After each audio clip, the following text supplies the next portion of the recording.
Herkese merhabalar, selamlar, sevgiler. Kanalımıza hoş geldiniz arkadaşlar. Bugün sizlerle çok güzel ve çok kolay bir modelin yapım aşamalarını paylaşacağım. Modelde bu gördüğünüz iki güzel rengi kullanacağım arkadaşlar. Şöyle tığımı da göstereyim size. 1,75 milimlik 2 numaralı tığ kullanacağım. Umarım beğenirsiniz ve hep birlikte yaparız. Modelin anlatımına hemen geçeceğim.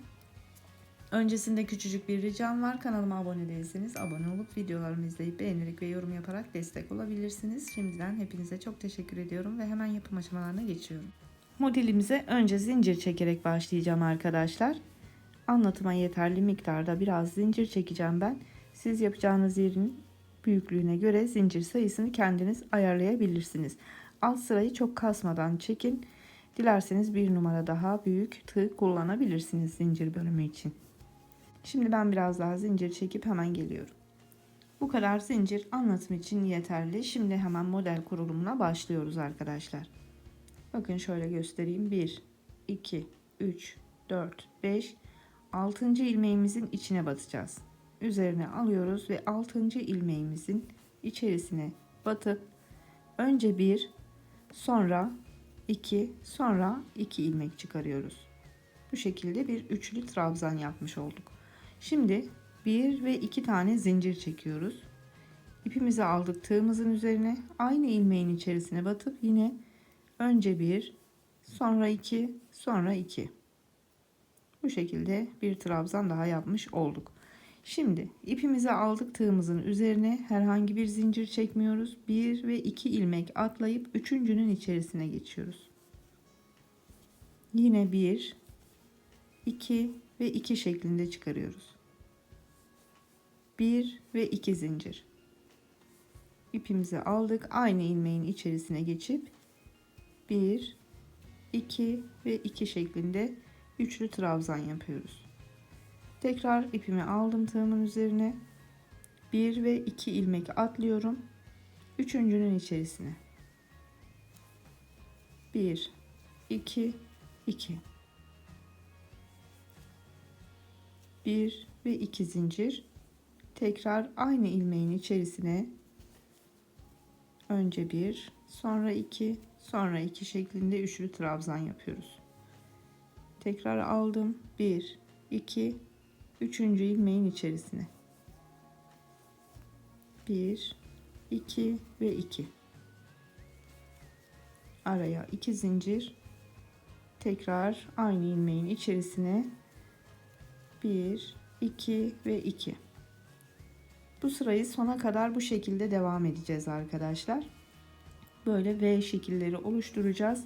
Daha sonra da diğer aşamamıza geçeceğiz. Sıra sonuna geleyim. Son bölümü yine birlikte yapacağız. Evet. Sona kadar geldim arkadaşlar.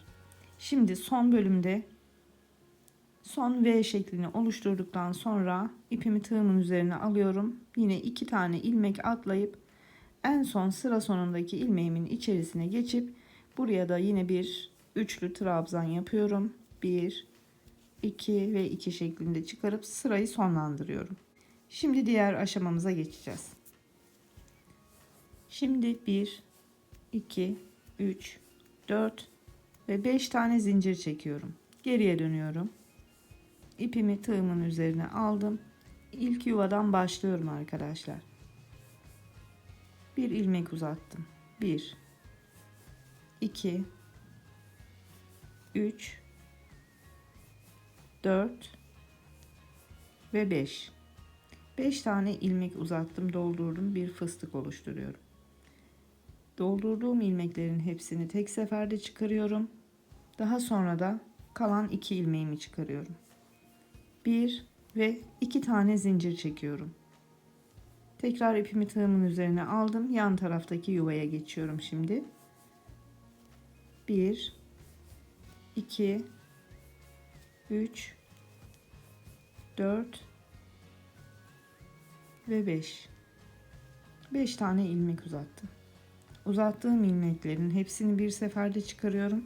Daha sonra da kalan 2 ilmeğimi çıkarıp araya da 2 tane zincir çekiyorum. Tekrar alıyorum ve sıradaki yuvaya geçiyorum. 1, 2, 3, 4 ve 5 tane ilmek uzattım. Uzattığım ilmekleri çıkarıyorum. Daha sonra da kalan 2 ilmeğimi çıkarıyorum. Araya da 2 tane zincir çekiyorum. Sıradaki yuvaya geçiyorum. 1 2 3 4 ve 5. 5 ilmeğimizi uzattık. Hepsini birden çıkarıyoruz. Daha sonra da kalan 2 ilmeği çıkarıp 2 tane zincir çekip devam ediyoruz.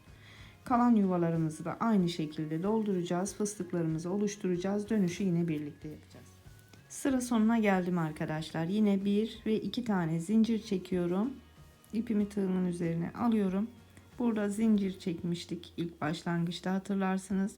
Buradan 3. ilmeğin içerisine batıyorum. Yine 1 2 3 kere de çıkarıp bir üçlü trabzan yapıyorum.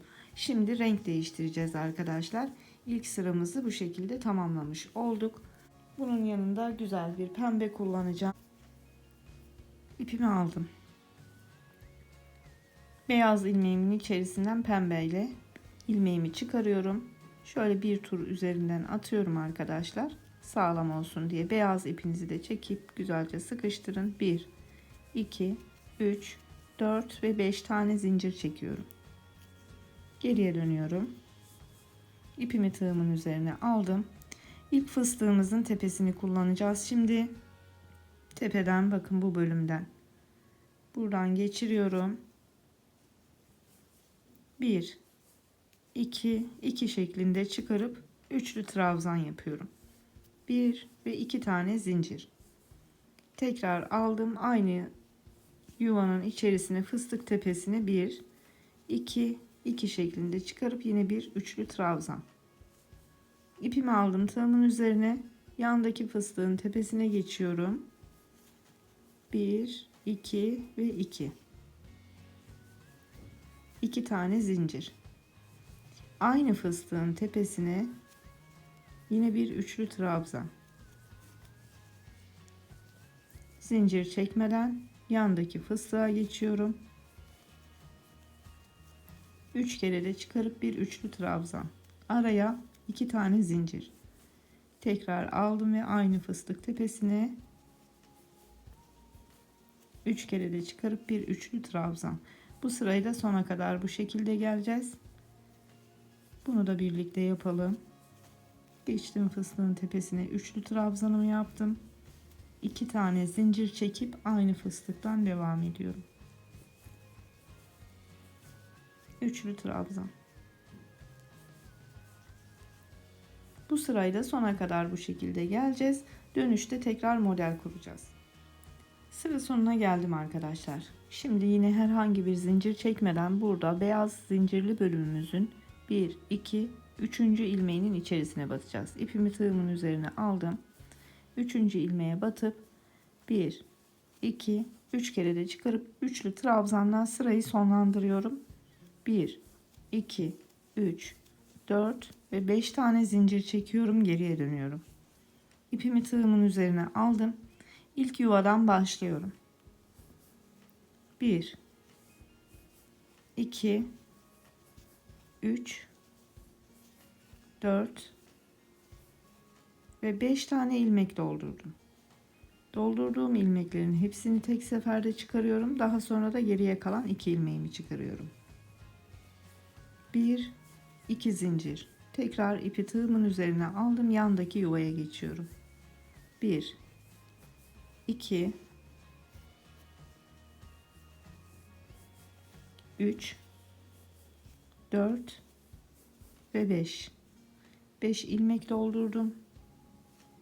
Çıkarıyorum. Daha sonra da kalan 2 ilmeği çıkarıyorum. Fıstığımı oluşturuyorum. 1 ve 2 zincir. Yandaki yuvaya geçiyorum. 1 2 3 4 5 tane ilmek. Doldurduklarımı çıkarıyorum. Sonra da 2 ilmeğimi. Yine araya 2 zincir.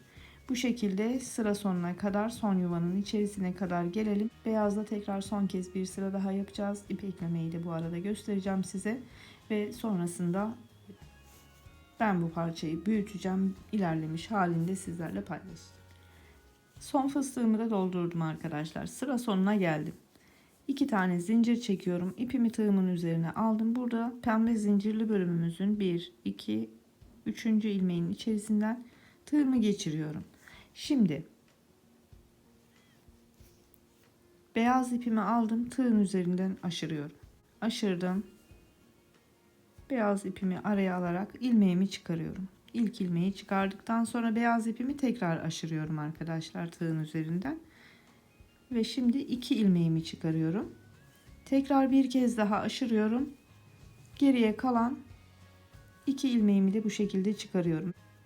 Beyaz ipimizi yukarı almış olduk. Şimdi pembeyi bırakıyorum. Beyazla devam edeceğim. İlmeği beyazla çıkardım. 2, 3, 4 ve 5 tane zincir çekiyorum. Şurayla güzelce sıkıştırın pembeyi çekerek geriye dönüyorum.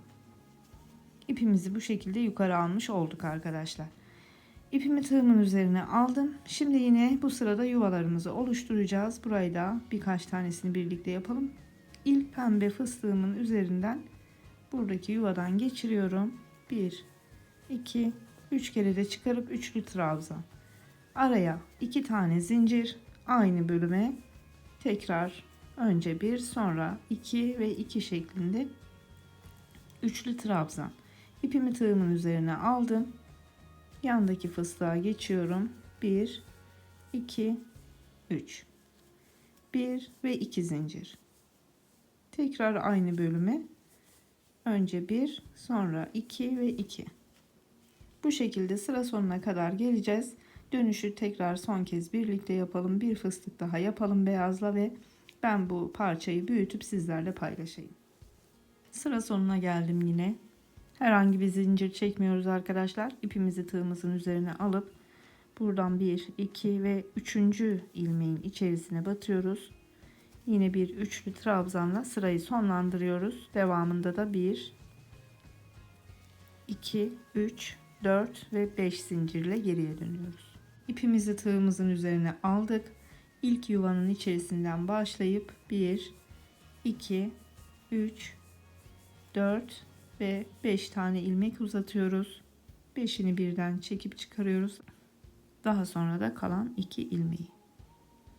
Bu sıralamayla devam ediyor. Aralara 2 zincir. Daha sonra sıra başına geldikten sonra yine renk değiştirip devam ediyoruz. Ben 2 renk kullandım. Siz dilediğiniz kadar renk kullanabilirsiniz arkadaşlar.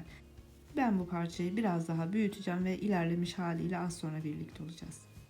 Evet arkadaşlar, modelimizin ilerlemiş hali bu şekilde.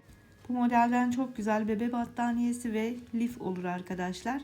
Ama dilerseniz farklı yerlerde de bebek yeleği, bebek hırkası olarak da yapabilirsiniz. Çok şık ve çok da güzel olur. Umarım faydalı bir anlatım olmuştur. Umarım işinizi kolaylaştırabilmişimdir. Bugünlük de bu kadar diyelim. Beni izlediğiniz, zaman ayırdığınız için hepinize çok teşekkür ediyorum. Bir sonraki videomuzda tekrar görüşünceye kadar şimdilik sağlıcakla kalın, hoşça kalın, kendinize çok iyi bakın.